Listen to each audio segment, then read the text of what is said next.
33 चीजों का दान दिया जाता है अधिक मास। कभी आपने किसी से पूछा कि ये 33 चीजें ही दान क्यों करी जाती है? 33 मालपुआ का दान ही क्यों करा जाता है? 33 वस्तुओं का ही दान क्यों किया जाता है? अगर आप किसी से पूछेंगे तो कोई आपको बताएगा कि 33 मालपुए का दान, पुए का दान, ठेहुए का दान इसलिए करते हैं कि 30 दिन के तो 30 पुए दान किए जाते हैं। 31वें नंबर का जो पुआ दान करते हैं, मालपुआ दान करते हैं, अनरसा दान करते हैं, ठेहुआ दान करते हैं, बतासा दान करते हैं, यदि हमने अपनी बहन बेटी के घर का अगर कुछ खा लिया होता है तो उसका दोष ना लगे, उसके लिए 31वें नंबर का पुआ दान होता है। 32वें नंबर का पुआ, मालपुआ, ठेहुआ,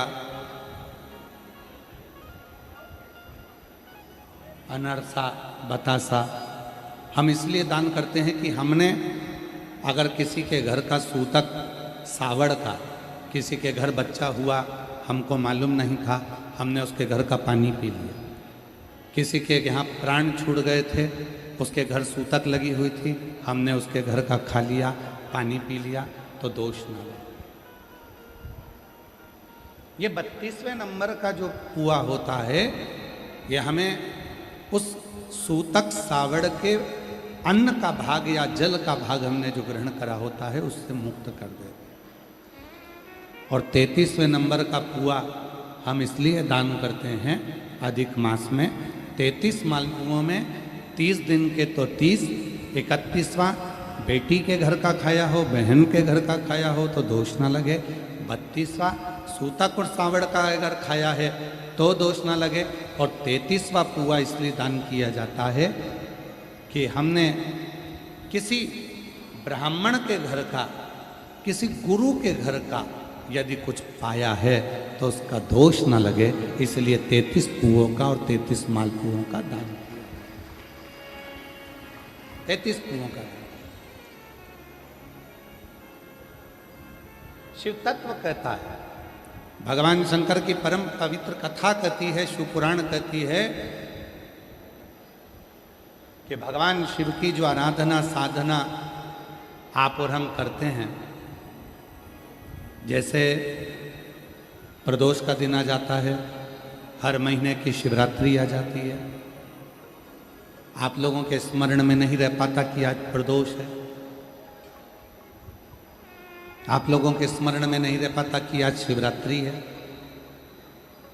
कई लोग ऐसे हैं, कई मेरी बहनें ऐसी बैठी हैं, कई मेरी जीजियाँ बैठी हैं, कई मेरे जीजा बैठे हैं, कई मेरे बेटा, कई मेरी बेटियाँ, कई मेरे बुजुर्ग माँ बाप कथा में ऐसे बैठे हैं, उनके स्मरण में नहीं रहता कि आज शिवरात्रि, उनके स्मरण में नहीं रहता कि आज प्रदोष है। वो तो अपने कर्म में लिप्त रहते हैं, कार्य में लगे रहते हैं। कोई दुकान जा रहा है, कोई नौकरी पर जा रहा है, कोई काम में लगा हुआ है, कोई किसी काम में लगा हुआ, उसके स्मरण में नहीं रहता।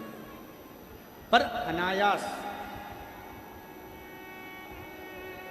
भले आपको याद नहीं है, भले आपके स्मरण में नहीं है, फिर भी यदि आप भूल से भी प्रदोष के दिन, प्रदोष काल में अगर शिव जी के मंदिर में जाकर मात्र शिखर का, शिवलिंग का या नंदी का या शिव के द्वार का दर्शन मात्र कर लेते हो तो ये मानव का शरीर बार बार नहीं मिलता, इससे मुक्ति प्राप्त हो जाती है, मोक्ष हो।